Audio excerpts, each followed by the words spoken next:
Hello everyone, कैसे हैं आप सब। आई होप मेरे सभी फ्रेंड्स बहुत अच्छे होंगे। स्वागत है आपका नए वीडियो में। नवरात्रि का त्यौहार चल रहा है, 9 दिन का त्यौहार चल रहा है। तो मेरा भी 9 दिन का उपवास चल रहा है, पूजा पाठ रहती है। आप लोगों की भी नवरात्रि बहुत अच्छे से जा रही होगी। मेरी भी नवरात्रि बहुत अच्छे से मतलब बीत रही है। तो यहाँ पे सुबह का टाइम है और सुबह उठ के मैं सबसे पहले सुबह उठती हूँ तो मैं सबसे पहले माता रानी को मैं नमस्कार करती हूँ, क्योंकि आजकल मैं हॉल में ही सो रही हूँ जहाँ पे मैंने माता का चौकी बिठा रखा है। और अभी ही क्या नवरात्रि में क्या मैं 1 महीने पहले से ही यहीं पे सो रही हूँ, क्योंकि मेरे कमर में थोड़ा सा तकलीफ़ हो गई है। तो डॉक्टर ने मुझे फ्लैट सरफेस पे ज़मीन पे ही सोने के लिए कहा है। तो पतली सी एक मैट्रेस लेके मैं यहीं पे सोती हूँ। तो जैसे रात को भी 1-2 बार उठ के दिया भी चेक कर लेती हूँ, जो अखंड वाला मेरा दिया है उसे भी चेक कर लेती हूँ। और अभी नवरात्रि के टाइम हमारे यहाँ तो खूब ज़्यादा बारिश हो रही है और मैं बहुत ज़्यादा अब जल्दी नहीं उठती हूँ, क्योंकि तबीयत को भी डॉक्टर ने बोला है थोड़ा सा बॉडी को कम ही स्ट्रेस दीजिए। तो इसलिए मैं रिलैक्स में 6 बजे तक ही उठती हूँ। 6 बजे उठ के भी मेरे काम सभी बहुत आराम से हो जाते हैं। दिन भर फिर आराम नहीं करती हूँ, दिन भर ही लगी रहती हूँ कामों में, लेकिन बहुत ही अच्छे से काम हो जाते हैं। 9 दिन की नवरात्रि में हमारे घर में पूजा पाठ और बहुत सारे काम होते हैं। उसके साथ हमारे डेली रूटीन के भी काम होते हैं।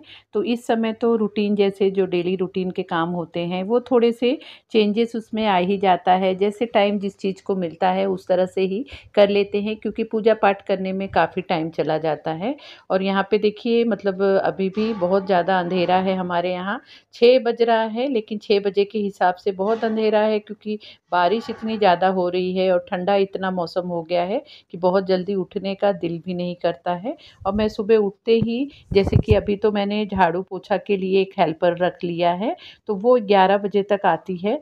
तो मेरी पूजा मुझे सुबह ही करनी होती है। तो मैं हॉल में मेरे एक जो नियम होता है झाड़ू लगाने का, बासी मुँह अपने घर में जो झाड़ू लगाना चाहिए वो मैं पहले अपने हॉल में लगा लेती हूँ और यहीं पे पोछा भी लगा लेती हूँ। और बाद में जब वो 9-11 बजे आती है तो फिर वो पूरे घर में फिर से झाड़ू पोछा करती है। लेकिन एक बार मैं यहाँ पे मेरे जहाँ पे मुझे पूजा करना होता है और मेरे हॉल में मैं झाड़ू पोछा कर लेती हूँ।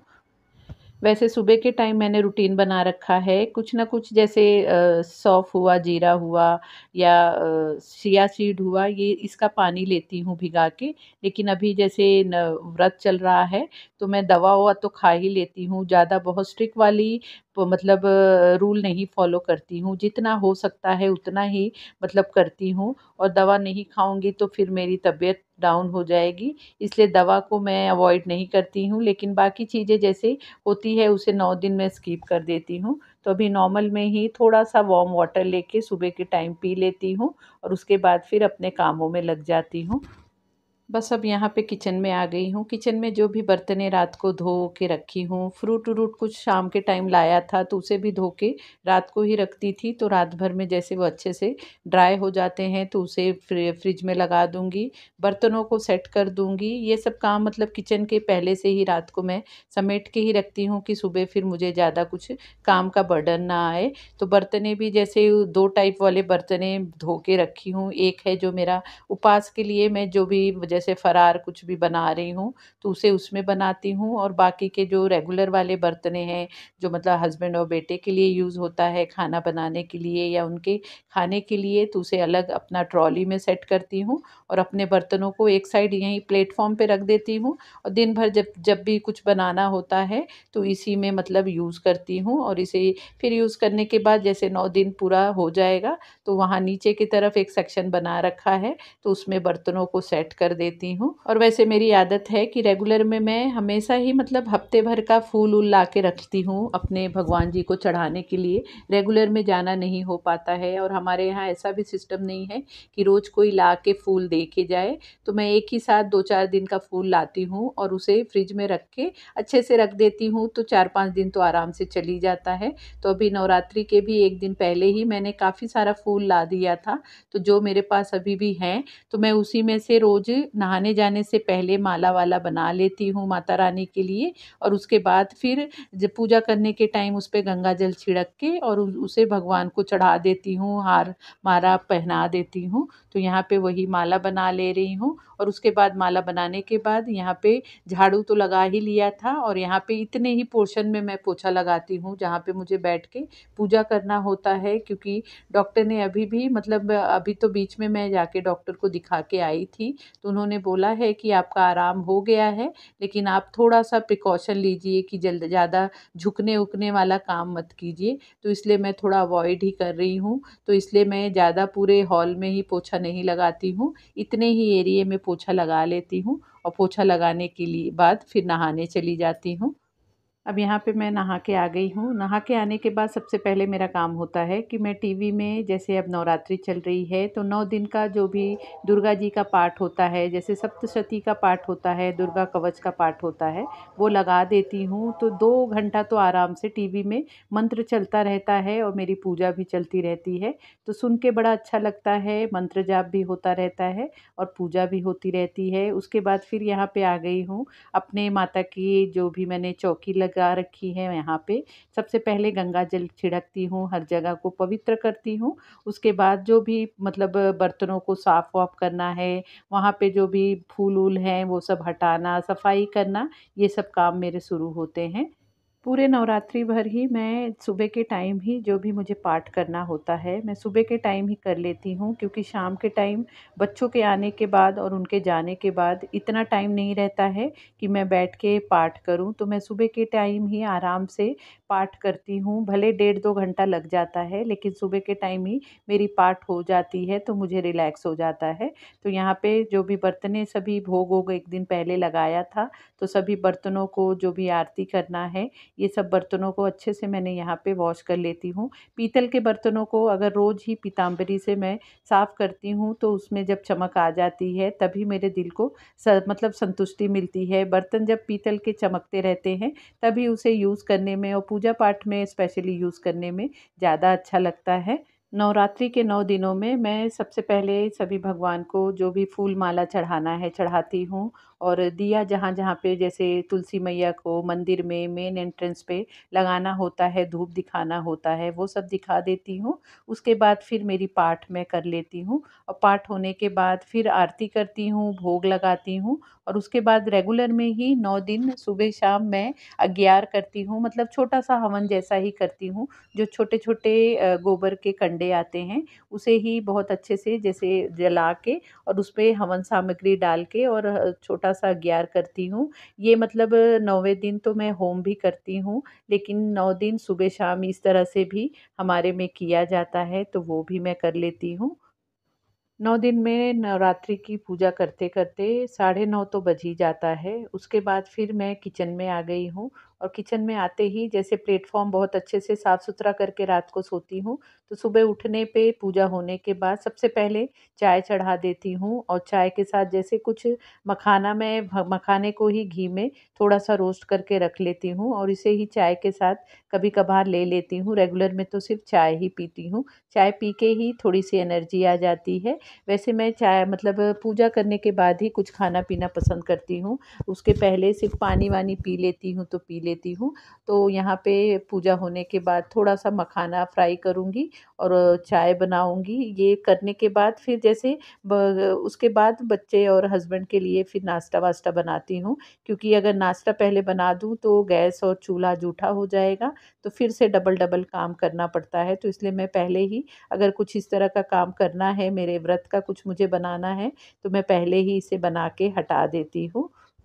नवरात्रि का जो 9 दिन होता है वो बहुत ही शुभ होता है। इस 9 दिन में हमें किसी भी काम को करने के लिए मतलब कुछ भी अच्छे दिन या अच्छा टाइम देखना नहीं पड़ता है। किसी भी टाइम पे हम कोई भी काम, शुभ काम कर सकते हैं। तो मुझे मेरे मतलब लास्ट ईयर मैंने दिवाली के टाइम मेरे दरवाजे का मेन एंट्रेंस का मैंने सेफ्टी डोर लगवाया था, और तब से ही मेरे दिल में था कि जो चौखट होता है हमारे घर का, वो मैं लकड़ी का लगवाऊँ, लेकिन उसका जैसे मुहूर्त ही नहीं आ रहा था, कोई मुझे कारपेंटर ही नहीं मिल रहा था। लेकिन अभी नवरात्रि के टाइम मुझे एक कारपेंटर मिले, उन्होंने मुझे चौखट लगा के दे दिया, मतलब नवरात्रि के दूसरे या तीसरे दिन उन्होंने मेरी चौखट लगा दी थी। तो उस पे जो मैंने मतलब पहले जो मेरा पत्थर का चौखट था, उसपे मैंने चांदी के चरण लास्ट ईयर ही मैंने मतलब दिवाली के टाइम, धनतेरस के टाइम मैंने खरीदा था और इसे ही मैंने वहाँ पे चिपकाया था। लेकिन अभी जब उन्होंने चेंज करने लगे तो मैं उसमें से ये वाले चांदी के चरण निकलवा ली थी, तो ये थोड़ा सा गंदा हो गया था। तो मैंने सोचा इसे साफ़ कर दूँ, तो इसे साफ़ करने के लिए इस तरह के चांदी के अगर आपके पास कोई भी बर्तन है या भगवान है, तो उसे साफ़ करने के लिए ये रूपाली करके एक मतलब लिक्विड आता है, इससे बहुत अच्छे से चांदी की चीज़ें चमक जाती हैं। यहाँ पे देखिए थोड़ा सा ही लिक्विड डाल के मैं इस तरह से ब्रश से थोड़ा सा हल्के हाथ से इसे साफ़ कर रही हूँ। तो देखिए बहुत अच्छे से ये साफ़ हो जा रहे हैं और मैंने सोचा अब जब ये निकला ही है तो इसे अच्छे से साफ़ करके माँ के चरण को फिर मैं चौखट पे लगाऊँ। तो यहाँ पे देखिए चौखट को मैंने इस तरह से लगवाया है और चौखट का जैसे 1 साल से मैं सोच रही थी कि कोई मुझे चौखट लगाने के लिए कोई कारपेंटर मिल जाए। तो अभी तो कारपेंटर मिल गए, लेकिन उसे पॉलिश करने के लिए वो बंदा आया नहीं। जैसे वो सागवान के ये चौखट हैं, तो इस पे थोड़ा-सा पॉलिश हो जाता तो और ज़्यादा सुंदर लगता। लेकिन वो बंदा बस लगा के चला गया और साइड-साइड में जो व्हाइट सीमेंट से थोड़ा-सा माल मटेरियल भरना था, उसे भर दिया है। तो मैंने सोचा अब उनके पीछे नहीं लगूँगी। जो भी मुझे अब ये नवरात्रि में अच्छे दिन चल रहे हैं, तो मैंने सोचा यहाँ पे चौखट को अच्छे से साफ करके इस पे चांदी के चरण लगा दूँ। साथ में यहाँ पे जो मैं रेगुलर में ही हल्दी का लेपन करती हूँ, वो कर दूँ और चौखट की पूजा कर लूँ। पहले जो मेरा पत्थर का चौखट था, उससे ये काफ़ी चौड़ा-सा चौखट लग गया है, तो मतलब बहुत अच्छा लग रहा है। अब जैसे इस पे ही मैं छोटी-मोटी रंगोली भी बना सकती हूँ, तो मुझे मतलब ये मेरे एक मन की चीज़ हो गई है नवरात्रि में, तो मुझे बहुत अच्छा लगा। लेकिन बस इस पे पॉलिश अगर और अच्छे से हो जाता, तो और ज़्यादा ये मेरी चौखट शाइन करती। लेकिन अब जितना नसीब में होता है, उतना ही मिलता है। मैं तो यही सोच के चीज़ों को छोड़ देती हूँ।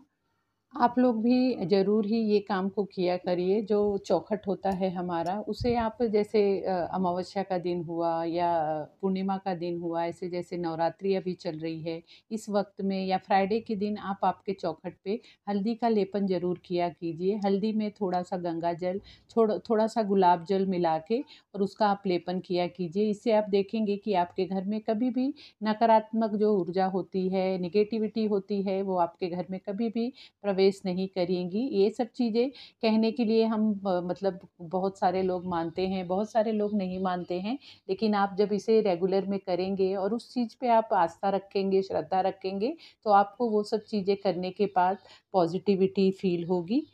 अब यहाँ पे मैं आ गई हूँ मेरे बालकनी में। बालकनी में जैसे जब से मैंने ये ग्रिल बड़ा कराया है, तो उन्होंने ऊपर की तरफ जो शेड दिया है, वो काफ़ी बड़ा-सा दे दिया है। पहले का जो मेरा ग्रिल था, उसके ऊपर जो पतरा दिया था मतलब शेड दिया था, वो बहुत ही छोटा था, जिसकी वजह से अगर मैं प्लांट को 1-2 दिन बारिश के टाइम पानी नहीं भी देती थी, तो उसमें जैसे बारिश का पानी आ जाता था। लेकिन अभी ये प्लांट में बारिश का पानी ज़्यादा आ नहीं पाता है, तो आज मेरा रूटीन था कि इन सब प्लांट में मुझे पानी भी देना है और प्लांट बहुत अच्छे से यहाँ पे जैसे अब उनको ज़्यादा जगह मिल गई है, तो मैं यहाँ पे ही उनको अच्छे से जगह मिल रही है, तो अच्छे से वो ग्रो भी कर रहे हैं। और जो मैंने इंडोर में प्लांट को रख रखा था घर के अंदर, उसे भी मैं बाहर ही ला के रख दी हूँ। जैसे बहुत ज़्यादा धूप भी नहीं आ रही है, तो थोड़ा सा सनलाइट की भी उनको ज़रूरत होती है, तो उन्हें सनलाइट भी मिल जा रही है, तो बहुत अच्छे से वो ग्रो कर रहे हैं। और मौसम इतना अच्छा हुआ है कि इस तरह से जब प्लांट को पानी दो, तो देने के बाद बड़ा ही अच्छा लगता है, उनको हरे भरे देख के भी बहुत ज़्यादा ही आँखों को रिलीफ मिलता है। उसके बाद 11 बजे हाउस हेल्पर आ जाती है, वो 12 बजे तक जाती है। 12 बजे उसके जाने के बाद मैं फिर खाना बना लेती हूँ। खाना भी जैसे मैं अभी नवरात्रि में तो दोनों टाइम का एक साथ ही बना ले रही हूँ, क्योंकि दोनों टाइम का बन जाता है तो माइंड फ्री हो जाता है और शाम को भी पूजा रहता है, आरती करना रहता है, तो काफ़ी टाइम उसमें भी चला जाता है। और 9 दिन के उपवास में उतनी ज़्यादा फिर एनर्जी भी शरीर में रहती नहीं है, तो मैं सुबह के टाइम ही दिन में ही खाना बना लेती हूँ। टेंशन नहीं रखती हूँ कि शाम को भी अभी खाना बनाना है। खाना बनाने के बाद फिर आज मैंने सोच रखा था कि जो कन्या पूजन के दिन, मैं नवमी के दिन कन्या पूजन करती हूँ, नवमी के दिन ही होम भी करती हूँ और कन्या पूजन करती हूँ। उसके बाद दसवीं के दिन हम अन्नपारण करते हैं हमारे में। तो यहाँ पे मुझे कन्या के लिए गिफ्ट भी लाना था। तो हमारे सोसाइटी के सामने ही एक शॉप है, तो उन्हें ही मैंने बोल रखा था, तो उन्होंने मतलब जो भी मैंने उन्हें बोला था वो ला दिए थे। तो मैं सोची जाके ले आऊँ। और अष्टमी के दिन मैं जैसे माता रानी को साड़ी हुआ, सुहाग का सामान हुआ, ये सब चढ़ाती हूँ। तो साड़ी तो मैंने ले रखी थी, लेकिन सुहाग का सामान भी मैंने नहीं लाया था, तो वो भी मुझे लाना था, तो वो भी काम मुझे करना था। तो मैंने सोचा जाके ये काम कर लूँ, क्योंकि शाम के टाइम बच्चे आने के बाद फिर उसके बाद वो जब जाते हैं तो 7 बज जाता है, और फिर मुझे शाम का जो भी दिया बत्ती आरती करनी होती है, और उसके बाद फिर कुछ भी थोड़ा सा चाय पी के रिलैक्स करती हूँ। तो फिर इतना टाइम मिलता नहीं है कि फिर मैं मार्केट में जाऊँ, तो इसलिए दिन के टाइम ही जब मुझे टाइम मिलता है तो ये सब काम मैं निपटा लेती हूँ। तो यहाँ पे जो भी कन्या के लिए मैंने सामान मंगाया था, तो मैंने सोचा इसे ही अच्छे से मतलब सेट करके रख दूँ। तो कन्या के लिए मैंने इस तरह से इस बार मैंने ये वाले पर्स मंगाए थे। तो उसमें ही जैसे पर्स के अंदर तो पता नहीं क्या उसे ज़्यादा फुला दिखाने के लिए या स्पेस दिखाने के लिए उसमें क्या ही भर के रख देते हैं। तो वही सब निकाल के और इसमें जो भी और छोटी मोटी सुहाग के सामान उसमें डालना है, तो वो सब डाल के सेट करके रख दूँगी। तो नवमी के दिन जब मुझे कन्या को ये सब गिफ्ट देना होगा, तो आराम से फिर दे पाऊँगी। गिफ्ट को अच्छे से सेट करने के बाद टाइम हो गया था, बच्चे को और हस्बैंड को मैंने लंच दिया। उसके बाद किचन के काम समेटे, थोड़ा सा मैं भी जो फरहार करती हूँ उसे कर लिया। उसके बाद 3:30 बज गया था, तो मेरे बच्चे आ गए थे, फर्स्ट बैच के जो बच्चे थे वो आ गए थे। तो बच्चों के जाने तक 6:30 बज जाता है। आजकल आधे घंटे पहले ही मैं क्लास लेने लगी हूँ। 4 बजे से वैसे लेती थी, लेकिन अब 3:30 बजे से लेने लगी हूँ, क्योंकि शाम जल्दी हो जाती है। फिर अंधेरा होने के बाद मुझे जैसे बहुत ज़्यादा ही मेरी साँस फूलने लगती है, तो इसलिए मैं हाफ़ एन आवर पहले ही अब बच्चों का क्लास लेने लगी हूँ। बच्चों के जाने के बाद फिर मेरा वही काम शुरू हुआ कि मुझे शाम की दिया बत्ती करनी थी, आरती करनी थी, तो वो सब काम कर लिया। उसके बाद फिर आज मैंने सोचा था कि थोड़ा-सा जो वेज कटलेट होता है उसे बना के रख दूँ। अभी नवरात्रि के टाइम जैसे किसी दिन नहीं दिल कर रहा है हस्बैंड बेटे को प्रॉपर खाना खाने के लिए, तो इस तरह का कटलेट फ्राई करके उन्हें एयर फ्रायर में दे दूँगी, तो वो खा सकते हैं नाश्ते-वाश्ते में। तो वही मुझे बनाना था, तो उसकी तैयारी करके रखी थी, तो वो मैंने शाम के टाइम कर लिया। उसके बाद फिर मुझे थोड़ा बहुत अगर किसी दिन टाइम मिलता है, तो हमारे सोसाइटी में हमारे क्लब हाउस में गरबा डांडिया होता है, तो किसी-किसी दिन चली जाती हूँ, किसी दिन एनर्जी डाउन रहती है, तो नहीं जाती हूँ। तो इस तरह से ही मेरी नवरात्रि बीत रही है। सो फ्रेंड, वीडियो को यहीं पे एंड करती हूँ। आई होप आपको वीडियो अच्छी लगी होगी, आपको पसंद आई होगी। वीडियो कैसी लगी प्लीज़ कमेंट करके ज़रूर बताना। वीडियो अच्छी लगी हो तो वीडियो को लाइक शेयर भी ज़रूर करना, और अगर आपने अभी तक चैनल को सब्सक्राइब नहीं किया है तो चैनल को भी ज़रूर सब्सक्राइब कर लेना। तो मिलते हैं फिर नए वीडियो में। Bye bye.